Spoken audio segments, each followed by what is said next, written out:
Welcome to Next Play. What's going on, everybody? Welcome to Next Play. Super pumped to have former NHL player Jamal Mayers on with us. Jamal, what's going on? How we doing? Not bad. Excited to have you on. I'm glad to be here. This should be fun. Awesome. Well, I always have to open up and let everybody know a little bit about your past. Everyone knows who you are, but I'm going to run through your accomplishments real quick. And most athletes hate this part, but it'll only take, a few minutes. Okay. So you had a full ride scholarship to Western Michigan University, scored 158 points, and recorded 181 penalty minutes in your collegiate career. Drafted by the Blues in 1993. You're not that old. As the 89th overall pick. Played 915 games throughout 15 seasons in the NHL on 5 different teams. That's a lot of teams. Is that unusual? I got to stop there. Is it 5 teams unusual in a career? I think if you play, more than 10 years, you're likely to bounce around.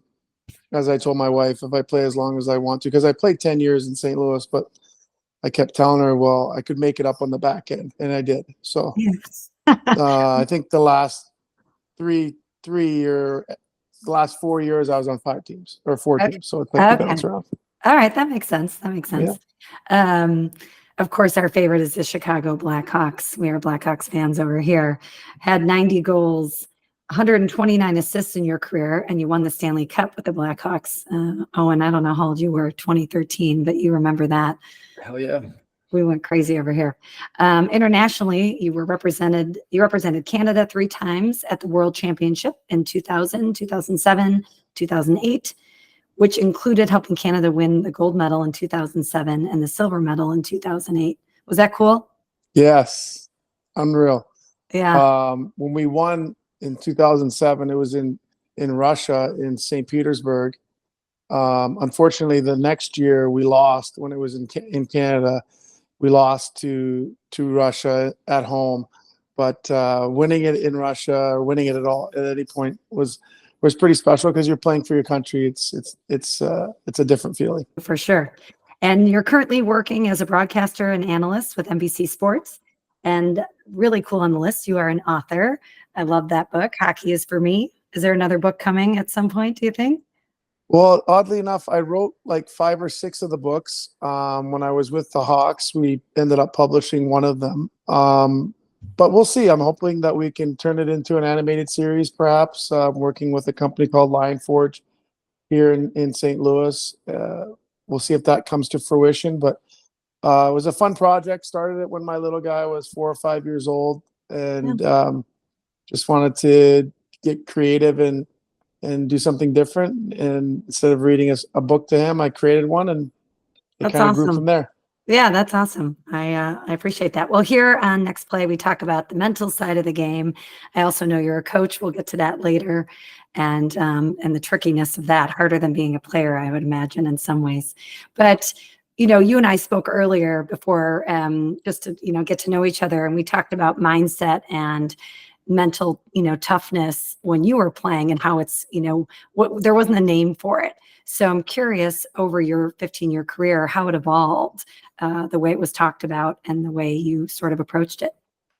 Well, I think that, first of all, anyone who makes it to that level has a certain set of belief in themselves, but it doesn't come there by accident. I think it's a mental toughness is any athlete that gets to a high level, like any skill, you have to work on it. And I think the tools perhaps have changed, and maybe perhaps the recognition of how important it is has changed over time. But I think it was always there. And I think that we're probably a little bit more aware of the tolls perhaps that the pressures can have on athletes, particularly younger ages.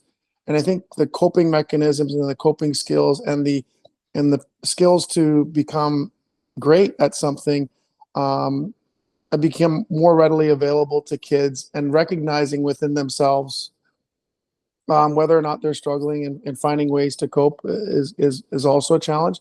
I think for me, first and foremost, it was having that belief system that I could do it. And I think that was established pretty early on. When I say early on, I mean around 15, 16. I thought, what, if I dedicate myself and I'm focused on this. I'm going to put my head down and get to work. And I think that that's the most important thing, is believing that you can do it and believing that it's possible. That to me is the first and most important baseline component. And then once you have that, you're a little bit easier to handle tiny failures, things that don't go well, because you have this, you're resolute in the belief that it's going to happen. And I think that I was stuck in that. I was stuck in the fact that it was going to happen. I was going to make it happen, and was willing to put in the work, I think, to make it happen. That's awesome. Yeah, that is awesome. Jumping back a little bit, talking about the 5 teams that you played on, and obviously being in the NHL at such a young age, how was that, like, switching over and adapting to new environments that different teams had, and, like, accepting the different roles that the teams had you kind of fulfilling? Yeah, I think that, well, coming out of college, I think every player that plays in the NHL at some point, whether it's 16, 17 or whatever it was one of the top players on their team. And that was no different for me. I mean, I was in the top scoring for my college team from sophomore, junior, and senior year, or had over a point a game. So coming to the professional ranks, I looked at the roster and realized, well, that's not going to happen here. I've got to find a different way to get myself there. And fortunately, in the minors, I had my coach was a former NHL player who played. He just retired, Greg Gilbert. Oh, yeah. And he played a similar way that I played in my NHL career. And he was just honest with me and said, you're not going to play there as a top 2-line guy. Like, you have to be hard to play against. You're going to have to learn how to kill penalties. You're going to have to take pride in the defensive side of the game. You're going to have to create energy for your teammates. You're going to have to fight occasionally. And I never been in a fight until I played pro. So I didn't play junior. I played college. And when I played in Canada at 16, 17, there was I wasn't fighting. I had other guys in our team to do that. So my role coming into the NHL was a little bit different, but to me, it was either I stay in the minors and try to push through and be resistant to it, or do I listen to this coach who's telling me my best and easiest path and most likely path, regardless of the team, will be to take on this role, this particular role, and this is how they see me. And instead of resisting it, I said, okay, if that's the way it's going to take, then I'm going to be the best at that particular role and work to get to that point. So I think that was my focus after that. But I was lucky in having a coach like Gibby, who was pretty honest, brutally honest, that was my path to make it. Yeah, that's awesome. I feel like I'm hearing flexibility and trust in, like, a little bit of your mindset, that a lot of athletes get stuck and it has to look a certain way. But when I hear you talk about it, you're like, I put trust in my coach, and the way you talk to yourself seemed to help you sort of persevere. Obviously, you have talent. I mean, all at that level, all of these athletes do. So, and when I think about hockey and it lacks diversity, and you've been known to talk about that and bring a lot of attention in a great way, to people of color, and especially the Black community around the sport.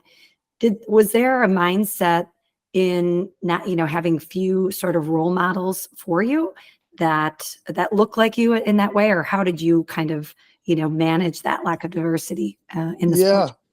It's a great question. I think that just naturally as a kid, you look and you kind of trying to figure out, well, where do I fit in, and how does this make sense, and where are the people that look like me that play the game? And there were a few. There weren't many. Grant Fuhr, Claude Vilgrain, Tony McKegney, Dirk Graham. There were a few out there that I knew of.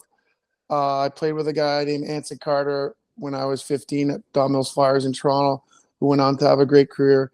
So you knew it was possible, but there weren't many examples. I think that it was challenging. I think that I looked at it honestly, mentally, as just another obstacle, as if someone were to say that you weren't quick enough, or you couldn't process the game quite fast enough, or whatever. Any kind of negative someone would say, I would just think, like, I'm going to prove them wrong, and I'm going to use it as fuel.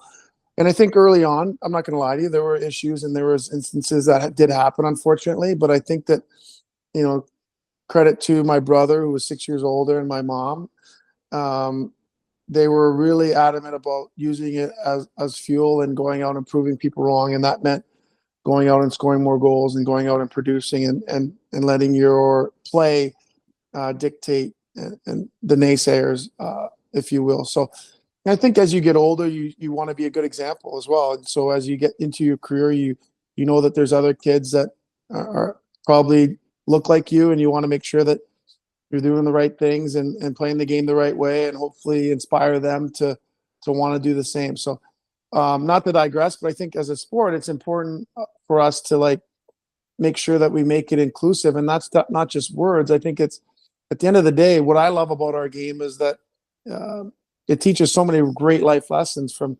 selflessness, hard work, compassion, teamwork, your relentlessness. Unlike any other sport, you need your teammates more than any other sport. So there's so many values that you learn in the game. And my hope is that we continue to grow the game and continue to make the game more inclusive, where parents that look and see that their kids perhaps don't look like these kids, but the game opens their arms, where parents are like, you know what, that's a good place. That's a safe place. That's a nurturing place for my kid to get into. And, I think that's the next evolution of our game, is where are we going to go from here, and how are we going to make kids and families, and most importantly parents, because they're not going to put their kids in the game where they don't think they can thrive. So we'll see where it goes, but I think it's heading in the right direction. And I actually am very encouraged by today's players. I have met with several of them in regard to this space about DEI and educating them in that way. And I think that they see what other sports are doing. They see what the world is all about.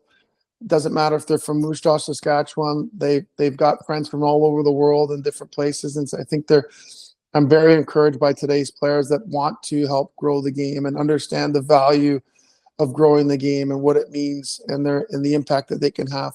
Yeah, the impact. Yeah, and the safety. I love that word. And prove them wrong is one of our favorite mantras. Owen's a mindset coach and uses that one quite a bit. Yeah. I have to lead you in, Owen, to your favorite part of hockey.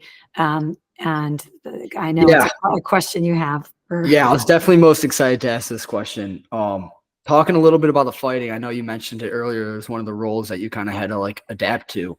How is that mentally, going into games, knowing you might need to drop the gloves against, a tougher guy? Is that nerve-wracking, knowing shit, I might need to fight someone tonight? Or Absolutely. I think that when you're younger, and when I say younger, I mean when you're 18 or 20. When I started my pro career, I was 20. So when you're 20 to 26, you're like, let's go. I don't really care. Let's do this. As you get older, it changes. The dynamic changes, right? So, did I get nervous before games and think about it? Absolutely. The good thing for me, honestly, Owen, is that it wasn't my sole role. Yeah. So there was other guys where that was their role, and I'll explain the difference. So for me, I was more like a middleweight type of fighter. So the reason for me to fight were a few reasons. One, I'm reacting to something that negatively happened on the ice, and I've got to go respond to it. That becomes emotional. Easy to do that in the sense of getting upset and fighting.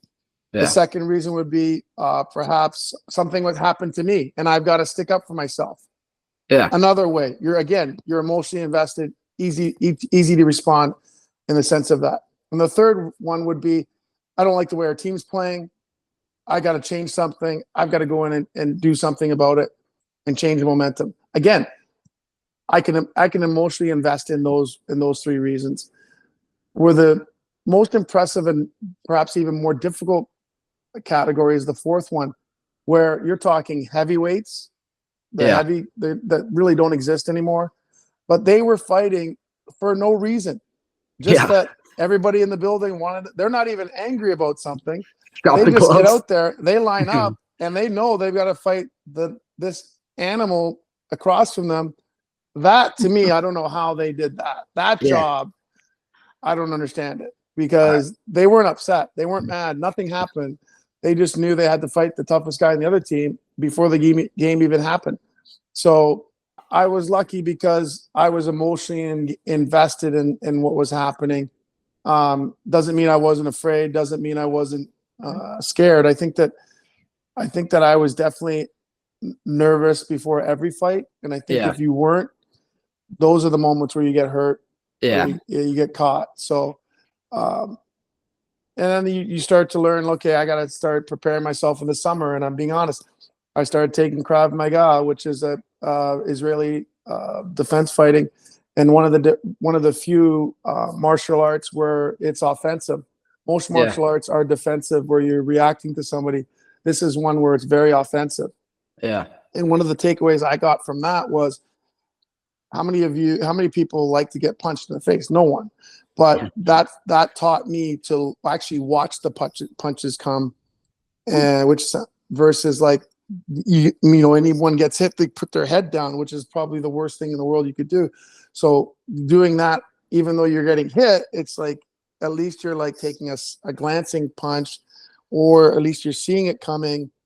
But it takes some work to get there. But eventually I got there where I could be a little bit more comfortable in those really difficult situations. All right. So you work with kids. We got to go. That was a great lead in. And lessons, as a coach, what do you see as, the biggest challenge? You work with kids through the GOAL program, which is get out and learn. And so I'm curious, what are you finding as challenges or with being a coach and trying to instill some of these skills and mental toughness?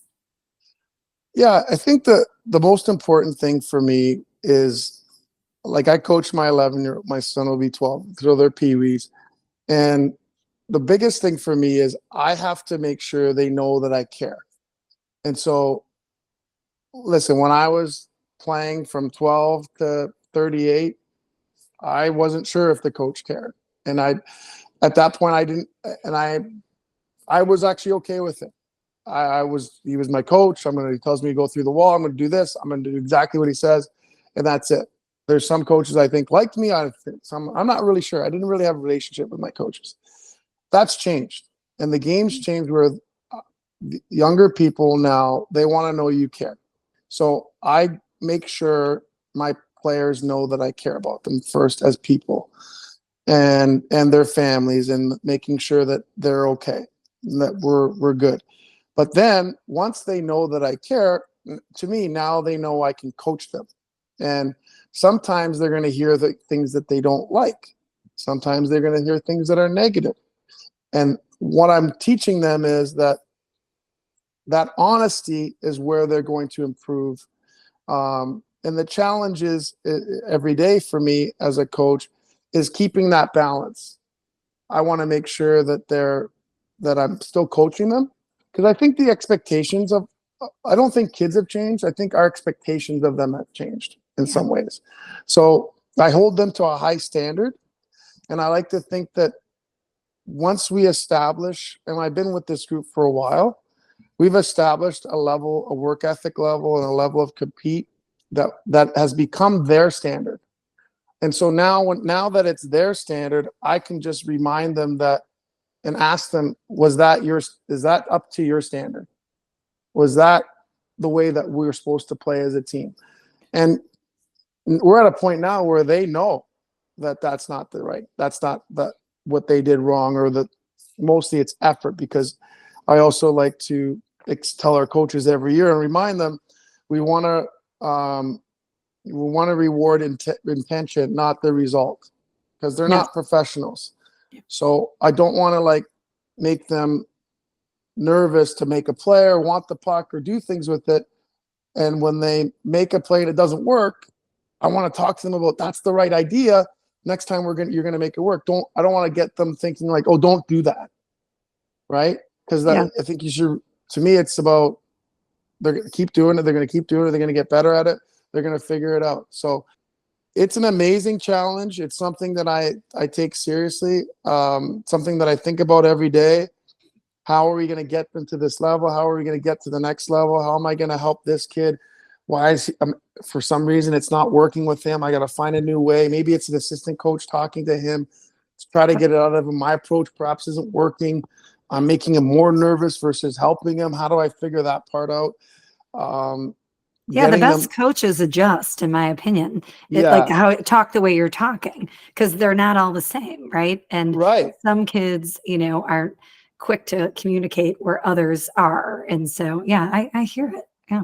And sometimes it's just a little quick check-in with them, making sure they're all right before practice starts. I make sure I have little conversations, and it's, so that they see the human side, because they are going to see the other side where I'm pretty intense and I'm not happy. And usually it's my son that gets the brunt of it, because that's just, he gets to hear it. I mean, and my thought is, and I'm putting him in this category, if the 3 or 4 or 5 top players are the ones that you're hard on, well, in my experience, if I'm like 5, 6, 7, 8, or 9, and 10 on the team, I'm like, ooh, he's getting upset at him. I gotta do that. So Yeah. he does hear a lot of that and get a lot of it. But again, I always come back and check in with him and make sure, like, I'm doing this for you. I'm, check in and make sure he's okay. And so, because it's a challenge, right? You want to, when you're coaching your own kid, it creates its own dynamic that I'm always mindful of, that he's okay as a person, and that we were able to separate the two, because he's 11, so sometimes it's difficult, but we have those constant check-ins. He might need therapy with me separately. Exactly. Owen's always had coaches with intensity. I love it though. I agree though. There's definitely a fine line. Like if you're always, young and you don't have the relationships, like you said, you don't really respect it. But I've always had tough coaches, and I've always responded better that way. But diving a little bit back into yourself, did you have any like pregame rituals, anything like that to like get you in the zone? Or even when you're coaching, is there anything that you see that your players or you make your team do to kind of like lock in before games? I know a lot of times it's kind of like a personal thing, and that some things work differently and better for others. But was there anything that you specifically did before games to dial in? Yeah, I think I went to a camp. It was a Canadian national team camp. I didn't make the team. I think it was a U16 team or something like that. But they did have like a mental coach there, and he did this presentation for us where he talked about going through a routine during the national anthem. And from that day forward, I used it. So what I would do during every game during the national anthem, I would envision what I would do on a won and lost draw. Now, I played center and I played wing, so I knew obviously before the game what position I was playing. But I would visualize myself what I would do in a won or lost draw. And typically after that, you're just playing hockey. But It put me in the right frame of mind right before the game, what I was to be doing and what I'm going to be doing on the ice, and got my mind in the right space mentally, so that you can, I think that mental preparation for me, especially with hockey, because it's not like football where it's a set route and it's like, it's all reactionary. It's all reading the game, read and react. So that always helped me to do that prior to the game. Not only that, but just even in the morning before, the morning of the game, even just sitting there stretching, closing my eyes, a lot of visualization, thinking about, simple as, wanting the puck, calm with the puck, want the puck, talk, communicate, visualizing spaces and areas where I'm going to get the puck, holding on to it, kind of just mapping things out in my head that happen over time, because all these things repeat, rinse, repeat. I think that visualization put me in the right frame of mind. And then habitually, I did have a specific routine.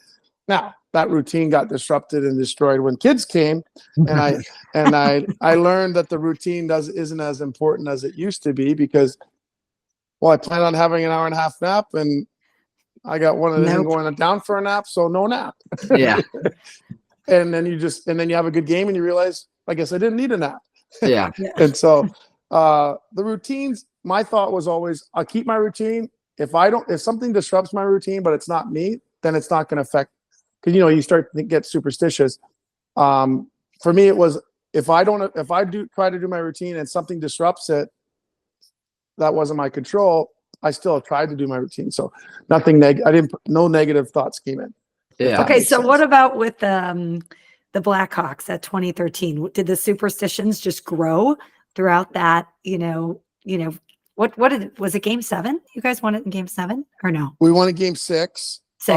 Sorry. But but that team was different. We started the season, I think we didn't lose in 24 games. It was a shortened season, so we didn't start till January, but we didn't lose a game till like the 25th season. There was only 40 game season and 48 game season. So we were a unique team in that I played 17 years to that point, if you count the 2 years in the minors, and I was 38. I never saw a team where we literally could turn it on and off. Yeah. And it was, I got me nervous, but we were down 3-1 in the round 2 to Detroit. And I remember we had a team meeting without the coaches, and we went around the room talking about our experiences and coming back from 3-1 and what it was going to take. And I told the group about the 2 times in my career that I did come back down 3-1 and what was my takeaway from those 2 instances. And I think that I flat out told our team that I think there was more to give. I think that we were using the excuse that, I forget who their goalie, I think it was Howard at the time, that Howard was playing too well. And I said, that's what we're going to tell ourselves to make ourselves feel better, but we're not playing hard enough. And at the end of the day, like, we have more to give. And just to take it one game at a time. Don't worry about, we got to win 3 in a row. Let's just win the first one. And so, but that team had so much experience and had so many leaders and guys that have done amazing things. Certainly first ballot Hall of Famers. It was a fun ride to be a part of, but I think that every team goes through those bumpy things. Every team that wins the cup, you wonder, like, oh, that looks so easy, or wow, that was amazing.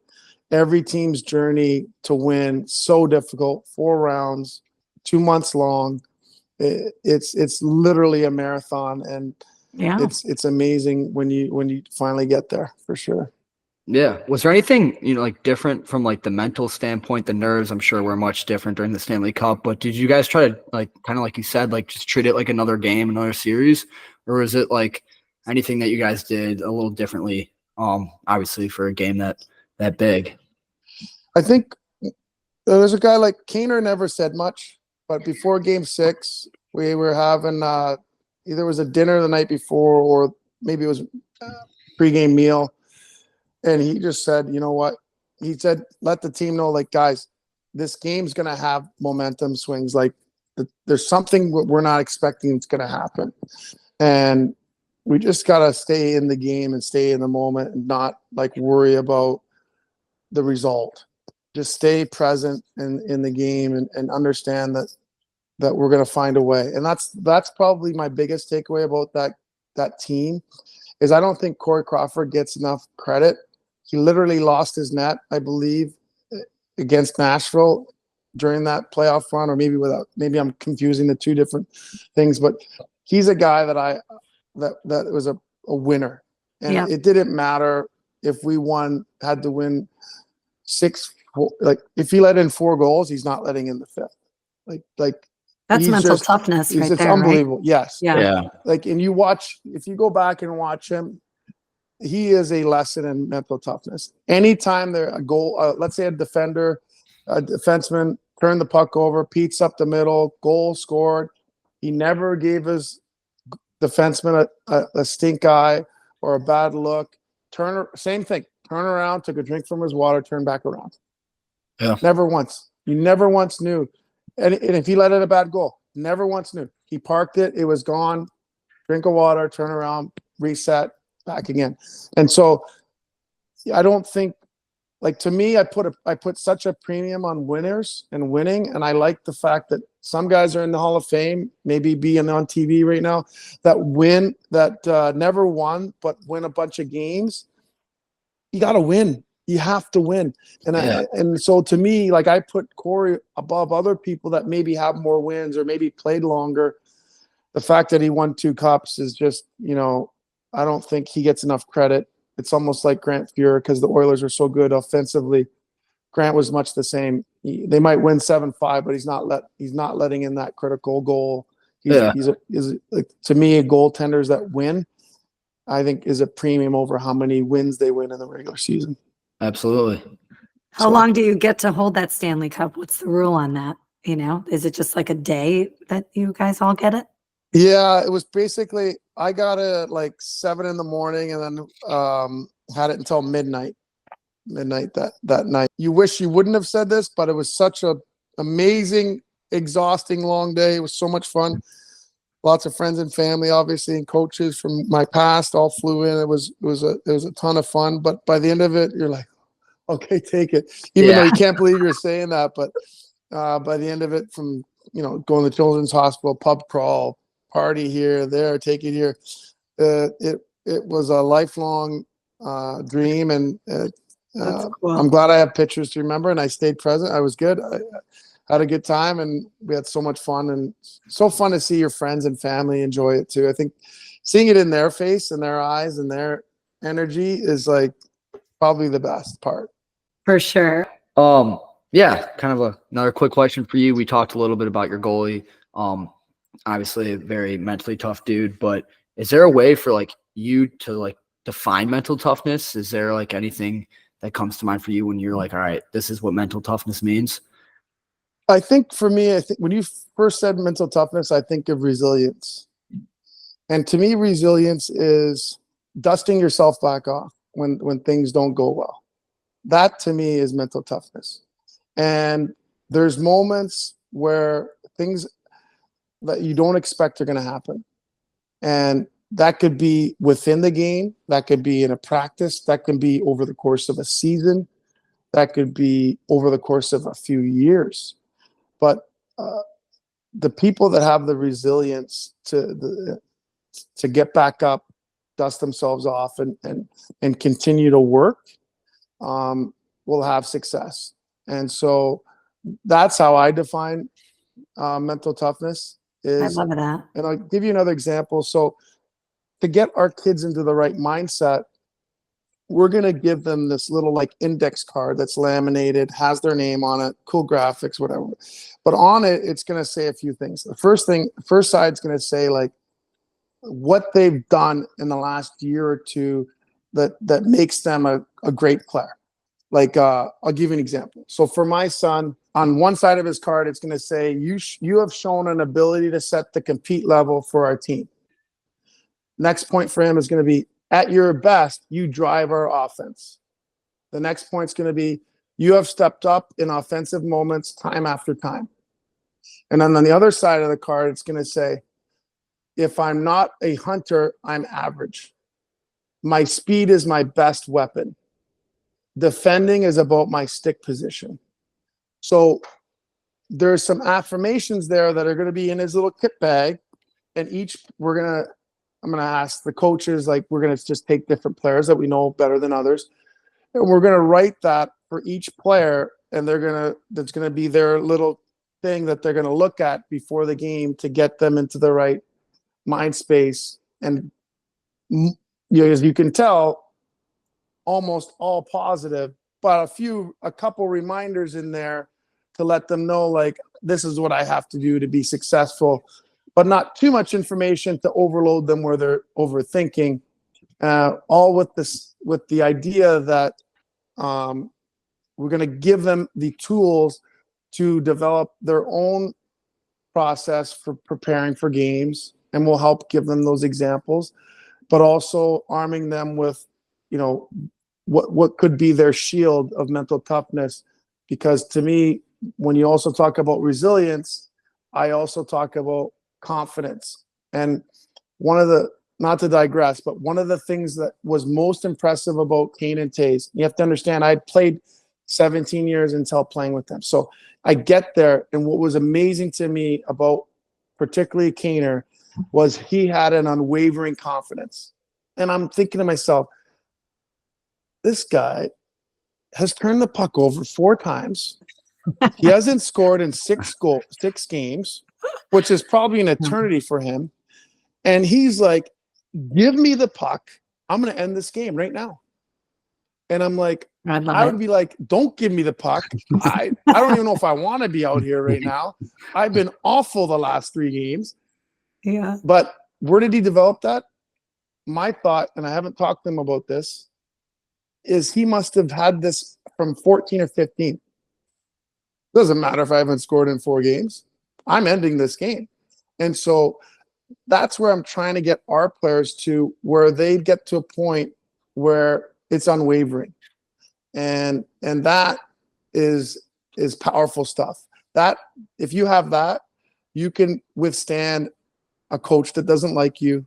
You could withstand a bad situation. You could withstand playing in a bad team, and maybe the coach, whatever thing that is going on poorly, injury or whatever happens, because you have that foundational element of mental toughness or confidence, sure. and that'll help lead you.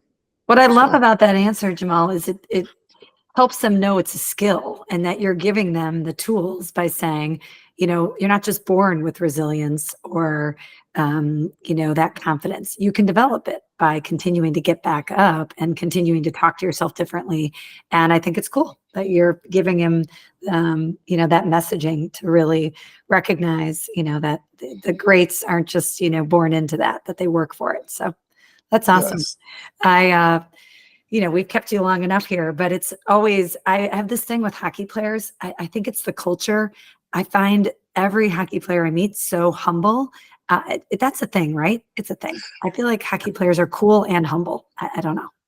I think so. I think for the most part, like I give an example to my sister-in-law. I say, like, we're different than basketball players, because since basketball players, their best players sit on the bench for 2 minutes a night, right?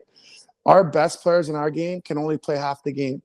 So at 9 years old, you realize, like, oh no, if we're gonna win, I need that guy down there to be good, feel good, and play good and help us. So I got to make sure he's feeling good about his contribution, or else we're not going to win. And I think that we realize that at a young age, and so because of that, we realize we need everybody, and that makes us appreciate, I think, things more for the most part, All the and roles, appreciate each other, and appreciate everyone's contribution, and it doesn't matter how good you are, like, you need a team around you. So That's awesome. Well, we so appreciate this conversation. Do you have a mantra you want to leave us with that is your favorite? You've said a lot already in this podcast. You said find a way, prove them wrong. What were some other? I don't know. But do you have one? Do you have a mantra like that you live by, or that your team? my biggest advice is be curious. And if you're curious, then you're going to be inquisitive about, how do I do this? How do I do this? And you're going to continue to learn and want to get better. And that curiosity will, whether you found your passion at 8 or 10 or 9 years old, if you remain curious, you will eventually find your passion. So that'd be my biggest advice. I love it. I love it. Well, thank you so much for your time. I think everyone should go back, these young hockey players, and watch yourself and Corey Crawford if they have some time here, if they're looking to build their mental toughness. And good luck to your team this year, Thank you. and your son. I think he has a great coach and obviously a wonderful man. So thank you for your time, and join us next time for another athlete, another story. In the meantime, join us on our website at puresportsmindset.com, or follow us on Instagram at puresportsmindset. And we'll talk to you guys next time. Thanks so much. Thanks, Jamal. Appreciate it. Great to meet you guys. Take care.